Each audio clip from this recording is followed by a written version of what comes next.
saw an old man in a veteran's hat at the service station pumping his gas. Pulled up beside him, blaring beside Merle. He said, "There's still some good in this world." He said, Hello and welcome to Telling It Like It Is, UGA Extension and Southeast District's newest source for local, unbiased, research-based information about Georgia's number one industry, agriculture. My name is Blake Carter, and I'm the Effingham County Ag and Natural Resources Agent. And as always, I have my co-host, Savannah Tanner, the Hey Emmanuel guys. County Ag and Natural Resources Agent. And today we have a very special episode. I'm very excited. One of my favorite commodities is cotton. If y'all don't remember, I really enjoy talking about this crop and this commodity. And we have a special guest joining us today. We actually have two. One is a returning guest, a frequent flyer with us at Telling It Like It Is, Wade Parker, the Southeast area agronomy agent. But we also have a very special guest with Taylor Sills, the executive director of the Georgia Cotton Commission, with us today. Taylor, thank you so much for taking some time to come and talk to us. For those that don't know, if folks are just learning about what y'all do, what can you give us like a rundown of what the Cotton Commission is and what their role is in Georgia and in a national scale? So Blake, Savannah, thank y'all for having me. First of all, very excited to be with you today and kind of and going over what y'all kind of want to talk about. Some of the stuff that we take for granted and don't always think about here at the commission. But the Georgia Cotton Commission and all the other 13 other commodity commissions that are handled through the regular Department of Ag commodity program are tasked with three things: research, promotion, and education. Now, what that looks like in the different commodities, commodity commissions is different. Obviously, peanut is also a commodity commission authorized by the state. It has a little bit different setup than the rest of us. But I look to make sure there's 14. They go from apples to cotton to soybeans to blueberries to tobacco to wine and grape. And either wine and grape or citrus is the newest one. But each of these are empowered by a marketing order that allows them to collect those assessments and conduct these programs of research, promotion, and education on their behalf. We're governed by a 7-member producer board that those people or individuals are appointed by the ex officio committee of the agricultural commodity commissions. So that's the commissioner of agriculture, the president of Georgia Farm Bureau, and then a producer of one of the assessed commodities that is picked by the Senate Ag Committee, and then an additional producer picked by the House Ag Committee. Awesome. And cotton's a pretty big commodity in our state. How has y'all's role as the commission evolved? Because it hasn't always been necessarily, there was a dark time with our cotton in our state, right? So how has the commission evolved to really handle a lot of challenges and then also get the industry, I think, in the state where it is today, where we're actually we're in a good position, even though the market might not be. The role of the commission, in my opinion, hasn't changed. We were established in 1965. We were, I think, established the first time in 1963, but they found there was some record. There was a lawsuit from a gin in Coweta County, I believe, that threw out the collection method and had to start over. As you pointed out, there was some dark times in cotton. That all came from the boll weevil coming into the state in the teens. That obviously changed. That didn't just change the cotton industry. That changed the entire countryside of the state of Georgia. And we don't have enough time today to talk about all that went into that. But we started in the 60s, and it's my understanding that at the time we had a staff, and we were actually at one time we had an office in the Beechwood Shopping Center in Athens. My predecessor was a gentleman named Richie Seaton, who some folks may remember. I actually spoke to him today. When he worked at the Department of Ag Commodities Promotion Division, one of his first tasks was cleaning out the Cotton Commission office in Athens because they didn't have enough money to continue to pay their staff. The acres had gotten to the point that they were insolvent, and they had a group of producer leaders that were able to keep things together for the next 15 to 20 years. At what point we got to the freedom to farm times, which was very controversial, admittedly. in the mid 90s there. They hired Richie to restaff the organization in 1994. And we have been headquartered out of here in Perry since then. But the basic programs that we conduct are the same: research, promotion, education. Like I said before, what that looks like may change over the years, but those are still our tasks, and I do not foresee those changing anytime soon. Now, you mentioned the overall industry. On a given year, Georgia grows 12 to 15% of the cotton in this country. Obviously, Texas dominates it, but when you look into Texas, they don't have a singular cotton organization in Texas. And to be frank, out of what we call the Southeast and the cotton industry, which goes Alabama to Virginia, we're the only ones that have state checkoff programs or commissions, as we call them. Everywhere else has regional producer interest organizations, and Texas has 9 of them. Wow. So it's that in itself is a burdensome thing. But they have a group that represents, kind of 4.5 to 5 million acres. They have a group that represents 10,000 acres. So it's, every group out there, even though we're all in the Southeast, all of us are some form of a commission or checkoff group. We're all fairly similar, but we have our differences. And our boards offer, a lot of that personality difference. But then when you go out further west, we're all just a touch different from one another. And that's what's interesting, to get to know my colleagues from the other parts of the country. But we're all very engaged with the National Cotton Council, so here in the Southeast, Southern Cotton Growers, Cotton Incorporated, and the Cotton Board.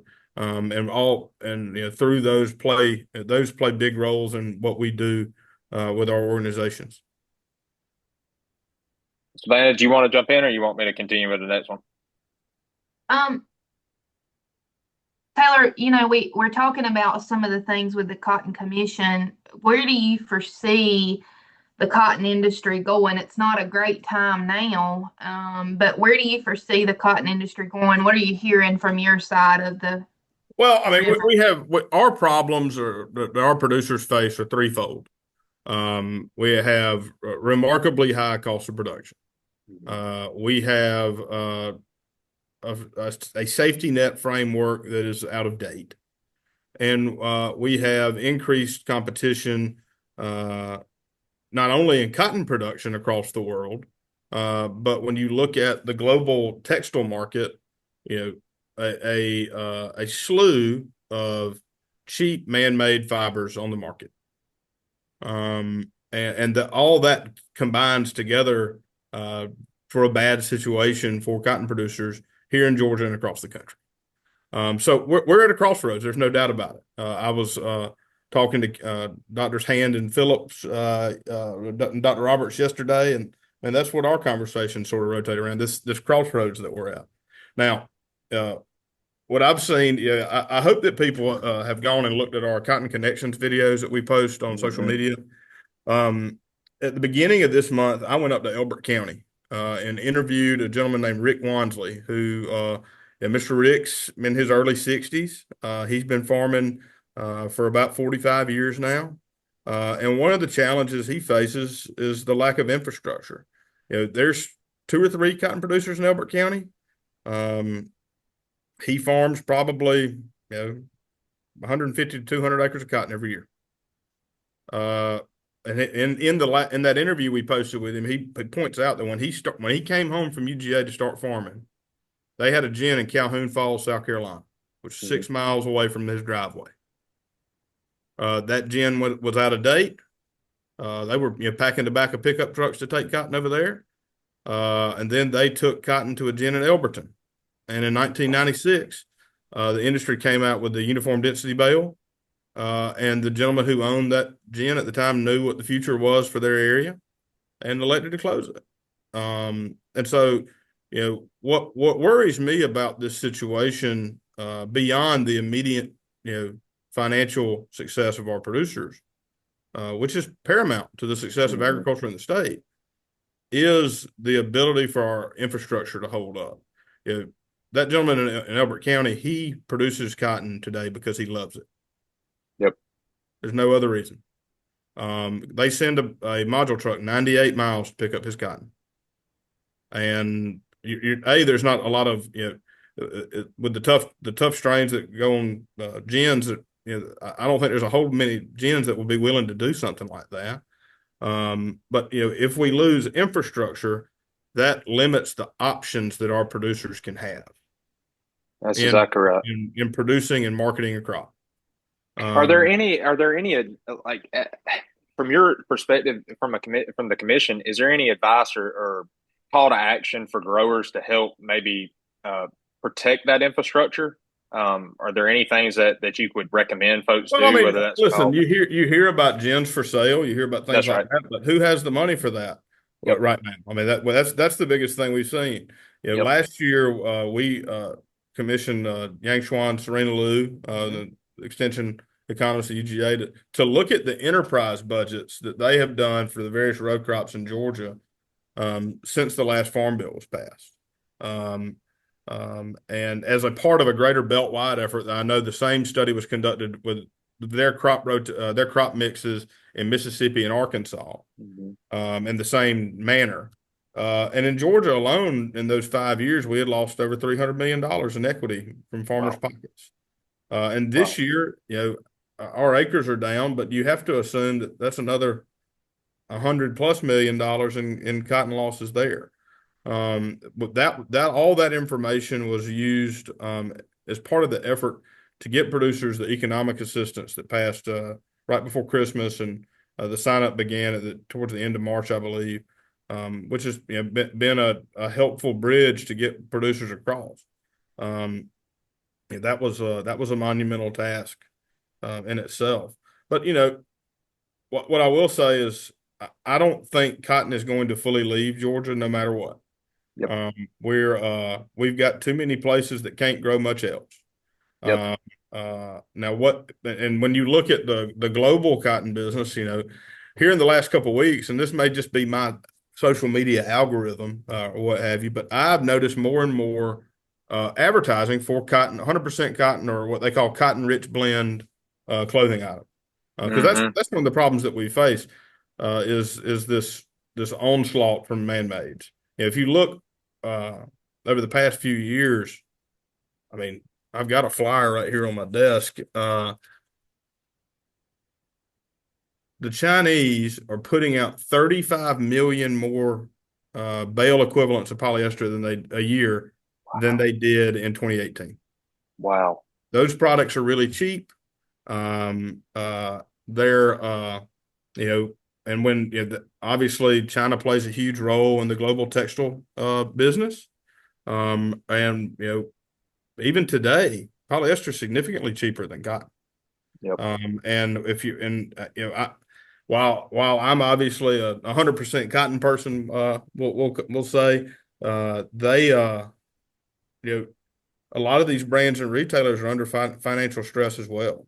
And that's why, we've seen some off the wall is not the right phrase, but different type ideas from some of our industry groups on how do we set up the stage beyond on a policy arena, not just to make sure our producers are able to stay in business, but also how do we level that playing field from a policy standpoint to get more cotton back into the marketplace, and of what the cotton products that are coming back, how do we make sure that more of that is American cotton? Because again, cost is everything. American is one of the higher growths in the world. Brazil usually trades at a 4 to 6 cent discount from what we're trading at, and there's various reasons for that. In that same period of time that I mentioned, all the polyester from China. Brazil's producing about 7 million more bales a year. So and our market share has gone down almost exclusively because of that. So we definitely have challenges. But like I said, I've noticed more and more cotton products being advertised towards me and social media and things like that. The big difference is the cost. I've been told anecdotally that a retailer that shirt that you see in the golf shop that sells for $100, they're buying it for 10. the same shirt, if it was 100% cotton or 95 or 93, would be somewhere about $30 wholesale. So in addition to that's in a lot of ways that's lost revenue for a retailer there. So maybe these new products that they're bringing in have higher. Maybe this new pricing is based on that other revenue model from the other products that they're buying. One thing that we're also seeing is more and more companies who, through tariffs or labor concerns or finances, are shifting out of China. And we think that will help with cotton consumption as well, because that cheaper product isn't right there in front of them. But a lot of that stuff has been going on in some way. The 2018 trade situation brought some of it on. COVID brought some of it on, and this new trade situation is. We're changing a global supply chain here. And that takes time, and unfortunately, it's a bad time for our producers. Now, I will say, I think one of my favorite things I heard y'all talk about at, I believe it was the meeting back in January. Y'all had talked about some of the innovations where y'all are partnering with like Under Armour and things like that to do the I think it was like coating the cotton with something to make it. That's Cotton Incorporated. Yeah, Cotton Incorporated. So on the national level, we have the Cotton Board, which administers the Cotton Research and Promotion Program. That board is made up is a federal checkoff marketing order program, similar to how we're set up. They are made up of not only producers but cotton importers as well, and the lion's share of their funds go to a contractor, and that contractor is Cotton Incorporated, which is a company that is owned by the cotton producers of the United States. It has a board of over 100 cotton producers from around the country that administer it. They do a lot of really cool work in research and development, but mostly on the textile side. They do ag research too, but they're doing a lot of they highlight that transparent supply chain that we have. They work with companies like Under Armour. Here recently, I believe that I have this right. If you ever look at Owner Reserve, which is a retailer based out of Athens, in the last year, they have come out with a whole new line of 100% cotton and high cotton, cotton rich. Let me get my terms right. Shirts that they work with Cotton Incorporated to develop those products. That's pretty which cool. is before, I remember when Owner Reserve opened, they didn't have cotton anything. It's a big deal that they have done that, and that either they have worked with Cotton Incorporated or their manufacturer has to get that product on the shelf. And I think that's a great victory for us, because you've got a company, at least on the products with their label on it, had never, to my knowledge, had never had a cotton product before. So that's a big deal as we move through these uncertain times. Well, Taylor, there's some safety and some health concerns with using something besides cotton, right? Oh, 100%. Polyester and other man-made fiber, all textile products are going to leak out fibers when you wash them, in particular. They shed about the same amount, but that natural product is biodegradable. That man-made product is not. So we hear all about microplastics that have become a really hot button issue over the last year. We've been talking about them for a number of years, but it's I was someone mentioned to me, why don't the general consumer know about the microplastic issue? But how do you package that into a short ad? It's also Cotton Incorporated through the Cotton Board and everything. They can't come out and bash other commodities, or as it relates to the Cotton Board and the cotton industry in particular, other fibers. So that we have to be careful what and how we say. And unfortunately, we're in an environment where sometimes people can do and say whatever they want. It doesn't have to be true, but what the Cotton Board and Cotton Incorporated and we all say has to be true. Because number one, if we're saying something that's not true, what does that say about us? But so that is a factor here in that communication. But they are finding more and more of these microfibers. Before, we found them in fish, and obviously that's concerning. But now they're finding, that the new estimate is that the average American consumer takes in a credit card's worth of microplastics every week. Wow. Um, those microplastics are getting into our bodies. There's not a good way for them to get out. Medical researchers are finding traces of them in our organs, our reproductive organs, and settled in our brains. That's extremely concerning. Um, um, and the national industry, I think, has really worked really hard to find ways to tackle that issue. I believe it was NBC News back over the winter did a kind of an expose on that topic, and uh, while the all these national groups work with PR firms and stuff, and to make sure that the right information is getting out there, and they were involved in those processes. I think it was NBC News. Dr. Roberts is actually who told me about that, so maybe he knows. One of the things that we're really fighting right now, obviously, arm's length from here at the Cotton Commission, is European product environmental footprint standards, which I was wondering about that. is a new thing. It's been going on. I think I first heard about it a year ago, and there's some concern that the standards that they use to develop those metrics by the different products are flawed.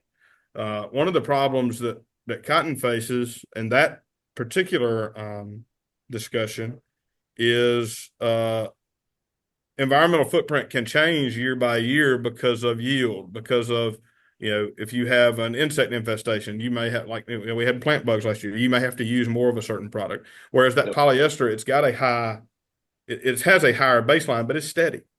And that's one of the issues that we're facing. And there's been over the since probably March, a lot of effort from activist groups and brands and retailers who are more focused on cotton within the European Union or European community rather, that are looking at this and have engaged with folks like the U.S. Cotton Trust Protocol, Cotton Council International, Cotton Incorporated to be a part of those discussions. So, and frankly, I mean, a lot of people forget sometimes that this is a worldwide market. Yep. And that, if you're a company that's selling product all over the world, and how the rules change in Europe, you have two choices: either apply that across the board or not sell into Europe, period. And Yep. that's a big deal. We're hopeful that we can get these issues straightened out, because at the end of the day, what's actually got a lower environmental footprint? The natural product or the one that was converted to plastic from oil? Exactly. So, I mean, it's kind of a no-brainer, but, to me at least, but that's what we're facing. And that's what, folks need to remind themselves when they go to the store. I hear from folks all the time that say, I can't find cotton at the store. Change your store. Yep. I don't have a hard time with it. Now, maybe I'm just wired different from doing this for so long. I don't know. I'm different. I know that. But the products are out there. I've noticed over the last couple of years, the jeans I wear Wrangler jeans. Over the last 2 years, I went from being able to buy nothing but 100% cotton Wrangler jeans to now 98%. One thing I think that could help tackle that situation is some legislation that was introduced by Senator Sidney Hyde Smith from Mississippi called the Buy American Cotton Act. And that, like I mentioned before, will create a tax structure to help companies that are interested in documenting that they're using American cotton benefit from such. So not only do I think that could increase the share of American cotton in the cotton products that American consumers are buying, but I personally think that it could grow the pie a little bit to incorporate for that 2 to 5% that some of these companies have written off for, and a lot of reasons, cost. Yeah, I think the European market's a totally different ball game, and even being over there and hearing this past spring, hearing some of the locals' viewpoint, I think there is changes coming over there. There's a lot of advocacy being talked about. So I'm very hopeful that we do get some resolution and can kind of break into that market a little bit more. But I do want to point out, or if you have a second to talk about that cotton trust protocol, I Yeah. think that's something that's super interesting that folks, if they're not familiar with cotton, I think that's something that they should know Well, about. listen, the Cotton Trust Protocol is the industry's answer to sustainability. And when you look across the world, these companies are more and more interested in where their food and fibers come from. These companies want to do their part to be more sustainable as well. So but what they've got to do to make those claims and be able to do what they say they want to do is buy sustainable cotton. That sustainably cotton has to be verified, and it has to have metrics around it. So what the cotton industry did in response to that, and to be honest with you, we were a little late to the sustainability game. People were hesitant to it. This program, it started out as a cotton industry task force in I want to say 2015, 2016, 2017, somewhere in that range, and came out right before COVID, which presented other challenges, as you can imagine. But basically the way it works is the producer goes in, answers some questions about their farming operation that are general, and then takes out 10% of their acres and does some more in-depth information about it. Now, there's a chance that the producer who does it has to go through a third-party verification. I know some folks that have had to go through that across the state. I haven't heard any of them say anything bad about it. It's nothing as burdensome as a food safety audit or anything like that. But at the end of the day, our competition, and whether it's in Brazil or in French West Africa or any number of these other countries that are major in the cotton arena, Australia being one for sure, they're all certified sustainable. We cannot like that or not think that these metrics change by country, but they have that sustainable label on that bale, and we've got to meet our customers where they are. Right now that mill wants to buy cotton for as cheap as humanly possible. They want it in a lot of cases to be sustainable. Not always, because not every brand new retailer is interested in that. But when you look at the major players in the world, they want that cotton to be verified sustainable. And if we do not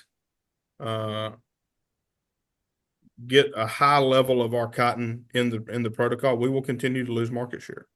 It's one of those things. A lot of people were very hesitant to it, but if you think back to in the late 80s and early 90s, people were hesitant to boll weevil eradication. Think where that's gotten us today. It's very important that we tell our story, the American cotton industry, to the worldwide market. And this is one of the best ways that we can do it. And one of my bigger fears is if something could change down the road and your different marketers will all have their own sustainability metrics and programs and things like that. And, then you'd have to go through multiple of these in a year, sign up for multiples of them.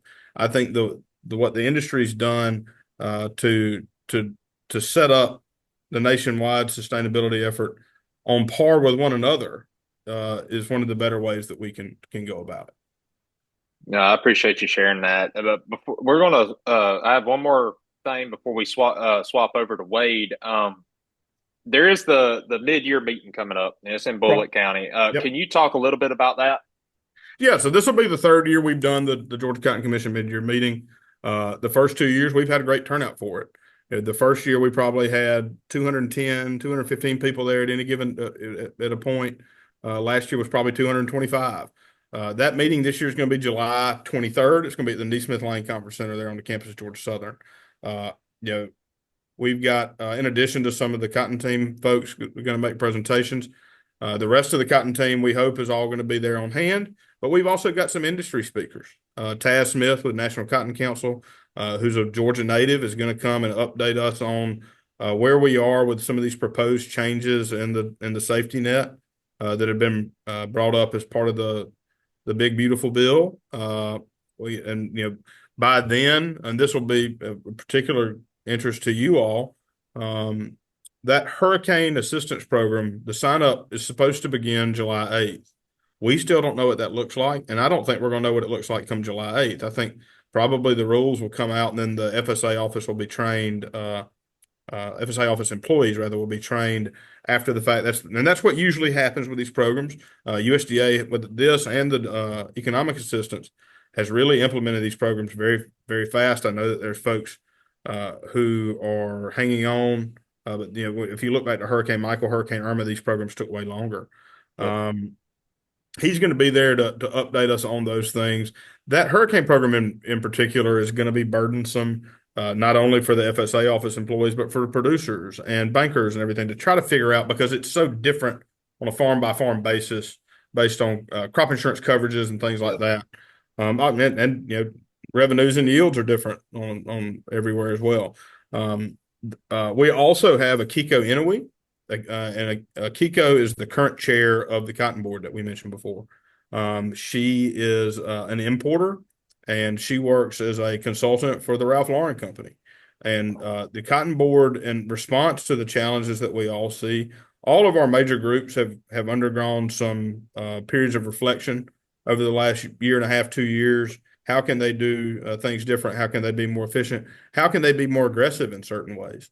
The Cotton Board and Cotton Incorporated have sat down and done that as well. She's going to come and tell us how the program is going to be operated differently to make sure. I'm a big believer that the biggest room in the house is a room for improvement. I don't care if you're the Cotton Commission, the Cotton Board, whatever kind of organization or business or church or nonprofit you are, you can always do something better. Yep. And they have done that. It has not been easy, I tell you.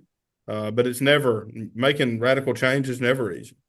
We want to operate. We all want to do the best we can for our people. And the bigger your organization is, sometimes it's you can't just turn on a dime. But she's going to come tell us how that process has worked. She is an importer. I think she's actually on a farm tour in North Carolina right now. But she doesn't get to be out on farms probably as much as she would like. She has a lot to learn. She's very eager. I've enjoyed spending some time with her during her term as chair and vice chair before that. And she's going to come down and talk. But she's also going to talk about her viewpoint as someone that works on that end of the retail textile business. Talk about the protocol. Talk about some of these other things.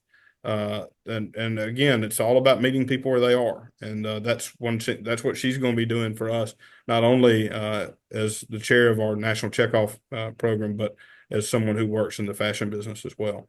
So we're really excited about it. I think most of your audience is agents. Am I right about that? Agents, farmers. We got a lot of producers. Well, we got a lot everybody of producers. load your truck. Agents, producers, bring your neighbors. It's going to be hot that day. I feel confident in Statesboro. It has been every other time we've done it. Last year we were about frozen that building, so that's a good spot to come to. Yeah, the first year I was sweating to death up at the stage. So we want to make sure that air conditioning works and works real good. So we're excited about it. I know that folks are down on cotton. I see it. I know that our acres are way down. But I think it's important for those of us who are interested and invested in the future of this business to come and learn more and more about it as we move forward. Thank you for sharing that, Taylor, and thank you for being a part of it. And we're going to kind of transition to more of the agronomic side of cotton. And we've got the man, the myth, the legend, Wade Parker with us again. What was it you called him last time, Mr. Clean? Yeah, I can't remember what y'all have called me so many names. I can't keep them straight. The specialists call me so many names. I can't keep that straight. But I will respond to Wade. How about that? hey, that'll work. Now I want to kind of start conversation a little bit, Wade. One of the big challenges is that we've seen, and Savannah and I have been talking about it, is decisions to with this late planted. And maybe it might have been late planted, or you got some fields that maybe had to be replanted. So you got two different grow rates going on in the field right now, right? And as we're getting close, folks are thinking about PGRs. Okay. How can we make the decision in fields where there are two different time frames of when we actually planted going on? Okay. Well, Blake, Savannah, it's always good to see you, and Taylor, always good to see you as well too. Me and Taylor visit pretty regular since I've been on this job, and thank you for inviting me. Blake, in reference to your comment or your question, East Georgia and extreme South Georgia and Southwest Georgia, the tables have gotten kind of turned. Last year, Tifton, and again, extreme Southwest Georgia, they got a lot of rain during the month of May, a lot of rain, while we were planting pretty much on normal progress for 2024. Well, what happened during the Mother's Day weekend in East Georgia? We got a flood. I call it the Mother's Day flood. I don't know if that's the right word, but Other people are using that same I term. refer to it. I refer to it as that. So anywhere between 6 inches and as high as in the Tattnall County area, 11 or even 12 inches during that one weekend. And then we had a few days of drying, then we started getting a lot of scattered showers. So for the mid to the last part of May, we were wet. All right, so having said that, our cotton crop in East Georgia is very late. Now, some of it's planted on time, but even as in the last 24 hours, I have talked to somebody that is still planting cotton. Now, it is a replant situation. It's not a first time field, but at the same time, it's still cotton that's being planted. All right, PGRs. This later planted stuff. Let's start with it. You need to be more aggressive with your later planted stuff as far as controlling growth, because what do we want that plant to do? We want that plant to start fruiting early. So if we get behind on our application of PGRs, that plant is going to grow, and it's not going to start fruiting until the normal time is starting to fruit. So what can we do to expedite that? There's a couple of things we can do. Well, we can monitor our nitrogen inputs. We don't need to put over 75 pounds of nitrogen per acre, in my opinion, on this later planted stuff. All right. We also need, again, to be more timely with our PGRs, because keep in mind, it's the rate is important. Rate will always be important, but in this case, timing is important. And on these aggressive growing varieties like Delta Pine 2038, Dynagrowth 3799, even the 2055, aggressive growing varieties, if they were planted in that later window like we're talking about, I would consider anywhere between 6 and 8 ounces in between pinhead, square, and bloom. And that's something traditionally, we were talking about growing cotton in the 90s and the early 2000s, and even up to the last several years, we have traditionally started our PGRs at bloom or a little bit before bloom. That's just kind of standard procedure. But aggressive growing varieties have changed our mindset, and especially when they're planted late this year, we really need to consider doing that. And as far as our stuff that was planted on time, again, your Stoneville 6000s, a couple of those varieties that are not as aggressive, I'd probably just start at bloom, maybe with 13 ounces. Watch your weather conditions, your highly productive soils, your clay-based soils that hold nutrients. I would be careful on that.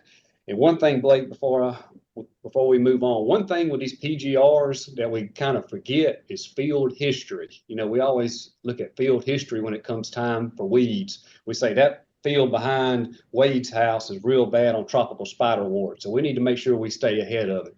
But these growing conditions, these soils that are real conducive to vegetative growth, we need to keep that in mind on management. So field history is very important. So Wade, you're talking a little bit about weed control, because it does seem like we're late. Like you said, I still have a couple guys putting some late season stuff in now. Where are we at on weed control? What do we need to be looking at across the whole? I'd say a very few percentage of ours is as late as all of this, but we did get behind, and how do we catch up on some of the weed control things? Well, yeah, we are somewhat behind on weed control, but the biggest thing, just keep in mind, what do we not have access to this year? It's dicamba. Right. So the way I think the key to managing this cotton without dicamba is the use of residual chemistry and dual warrant. Any of those group 15 residual herbicides are very important. Now, the taller the cotton gets, the less of those group 15s are going to hit the ground. So we don't want to be real late on those. The drawback is, especially in these dry land situations, we don't have the ability to activate these chemicals. But if it's time to kill weeds, put your residual in there, and because you never know when you might get a pop-up thunder shower. Because I've had farmers say, "Well, I'm not putting anything in because it's not going to rain for 7 to 10 days." So they go across 200 or 300 acres with no residual chemistry, and lo and behold, 2 days later, they got 4/10 of an inch of rain. So add the residuals in. Overlapping residuals is the key to this weed management. And I kind of made reference to one weed that is really growing in importance is this tropical spiderwort in East Georgia. I have probably answered more tropical spiderwort issues in the last 2 weeks than I have in my career, just because it's spreading. It spreads from equipment to equipment, birds. I mean, you'd have to pressure wash every time you go from field to field, but we can't do that. That's not practical. So just being on time with residual, Savannah, is so important. And I've had another question come up in the last couple of days. So we actually have started seeing some grass herbicides for, when I say grass, I mean pastures and hay fields. We've had a couple of times pop up where it's actually killed it because the air temperature outside was too high. So can we mention a little bit about how the heat will affect some of these herbicides in cotton and peanuts? Well, the heat's kind of a double-edged sword. Your systemic chemicals, Roundup, Select, Post, Fusilade, the kind of chemicals that you apply to your crop, and the weed has to take the crop in, the weed has to take the chemical in, are more drought sensitive than I would say the actual heat. Because when you get, I mean, a plant can be under heat stress, but not necessarily drought, because you have moisture in the soil. So if you see the leaves of that weed or that broadleaf or that grass, if it's rolled up and it's wilted and it's under visible stress, those systemic chemicals are not going to work near as good. Now your contact killers like Cremoxone, if you're spraying them in peanuts, or your Liberties, those non-translocated chemicals, the heat actually would help them. You're going to get more crop burn, but at the same time, it's going to help you kill your weeds because they love being sprayed in full sunshine and heat. So, and also another drawback to some of the heat is some chemicals actually break down quicker in the heat. So we have to kind of watch those as well. But again, the heat is a double-edged sword. Also, be careful on how many products you dump in the tank too, especially in these conditions. Once you get to 3 products, I think that's my limit. I know some people dump 3, 4, and up to 5 stuff in there. The hotter it gets, the more risk you are posing on your crops. You just can't sit there and do like we're baking a pound cake in South Georgia and pour 10 ingredients in there and hope for the best. You can't do that. I would be careful on overloading. Wade will kind of wanted to focus on cotton, but while we're talking about an agronomic update, what are our things on peanuts? What should we be looking at that for those? Okay. All right. Again, weed control, the month of June and the first part of July, that's the time to kill weeds in these crops because the majority of them aren't in really full reproductive mode. So concentrate on getting rid of weeds. Land plaster, calcium products are being spread constantly. We need to get those out. One remark on calcium on peanuts is if you think you have an adequate calcium amount and you are considering not putting any land plaster or any kind of fertilizer with calcium, make sure that you take a pegging zone sample. 3 inches, Savannah, 3 inches deep is about it for these tests. I know a lot of people that take it and start doing 6 inches like we're pulling a routine soil sample. That is not good. You need to test the soil that's in that pegging zone. That's so important. As far as lesser corn stalk borers, I've heard some reports of those. Hadn't had a tremendous amount of calls on that or hearing much chatter, but again, it's that time of year. Just watch out for lessers. And they're more likely to come in when it's really, really hot and dry, right? This week right here, that's a good That's point, what I was Blake. thinking. This week right here may open up the doors on some lessers. So I would definitely be looking for those. It's a little bit more work having to scout for lessers. You need to look at the base of the plants. You need to pull some plants up and just inspect good, but it's worth it because they do a lot of work while you're sleeping, a lot of eating. One thing Right. I have confirmed today, and I'm even scared to say it because mass panic, but we're going to say it nonetheless. To emphasize the importance of scouting, because if you don't know it's out there, it's gonna bite you in the rear at some point. And so we don't typically see armyworms in hayfields in June, but we did get a report of those in that Emmanuel County area today, as a matter of fact. And so when you start looking at that, that can be an issue. Another thing that's popped up in hayfields pretty heavily has been stem maggot, and it's also a little early for stem maggot this year. And I don't say either of those for us to mass panic and start throwing a pyrethroid here and throwing a pyrethroid there, but I do think it's very important for us to be out there scouting. In the armyworm situation, this is real young, lush grass, fertilized well. And so it's probably not widespread. We hope it's not widespread, especially after last year, but it is something to keep in mind. And it doesn't matter if it's cotton, it doesn't matter if it's peanuts or hay fields. It's important to get out there and know what you have in your field. And I'll say this too, Savannah. We also had armyworms confirmed here. I'd gotten an initial report Friday, and I went out and have confirmed that as well. So we do have them in Effingham. So they're in a few fields. So just get out there, like you said, and check. I did want to ask Wade if you don't, for the last thing, if you could touch on southern corn rust, because that's something that people are talking about. Can you speak on that for just a second? Yes. Southern corn rust is in Georgia, of course. It's been in the state now for several weeks. I just encourage people to go to the Southern Corn Rust Network. I mean, it is very easy to access. You can see the map. It shows counties where scouting is taking place, and it also shows counties where rust has been confirmed. That is the best way the information that we as agents provide as far as turning in corn samples, soybean samples, that is used and the results of those samples are plugged into this corn rust network or whatever pest that you're monitoring. So I encourage to looking at that. Corn is susceptible to rust up until the hard dough stage, maybe early dent.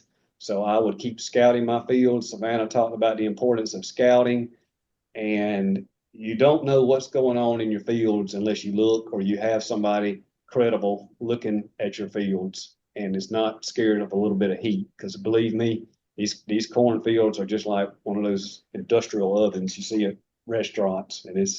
But that's the way you find what's in your field. You walk, look at the leaves, you look for abnormalities. And when you find out what you think are abnormalities, you work to get them confirmed on what it is and what's causing it and what you need to do about it. Well, and sometimes we think scouting is just for insects, but we also see some differences in fields in weed pressure too, and that we don't know about until we get out there in the field and we've already got our tank mixes mixed up, and maybe we should have went with something a little different. I'm also getting more calls on these perennial weeds in peanuts, i.e. horse nettle. Yep. I mean, there's just a lot of difference in the biology of an annual and a perennial. I mean, a perennial is what it is. It continues. And there's just very little we can do with a lot of these perennials chemical wise. So a lot of it just has to do with crop rotation. If you really get a field that's bad with horse nettle, crop rotation, or even mechanically taking it out, but it just seems like it comes in big patches. And so why do we have such a trouble controlling something like horse nettle? Well, look at the root system that it has. It's just a strong survival mechanism that nature gives that plant to survive. So that makes it harder on us to control. But starting to see more and more problems with those type weeds. And I think me and you talked about it not too long ago about horse nettle. Yeah, we got a couple fields and some We do. peanuts over here. So, but that being said, Taylor, Wade, we really want to thank you guys for being a part of this today. Our goal for Tilling It Like It Is has always been for the producer, but for also people interested in ag as a whole. And we do tend to kind of hone in on producers, but I do think, Taylor, we talked a lot about what's good for the consumer too. And how the consumer can help our producers, because it's not an easy world out here. But for you guys listening, we do have some upcoming events. July the 23rd is the Cotton Mid-Year Meeting in Statesboro. Please don't forget that. My producers, you guys have an advantage at that one because you guys get some pretty cool door prizes over there specific to some of our producers. So that's I think last year most of them got won by people from Jenkins County. there you go.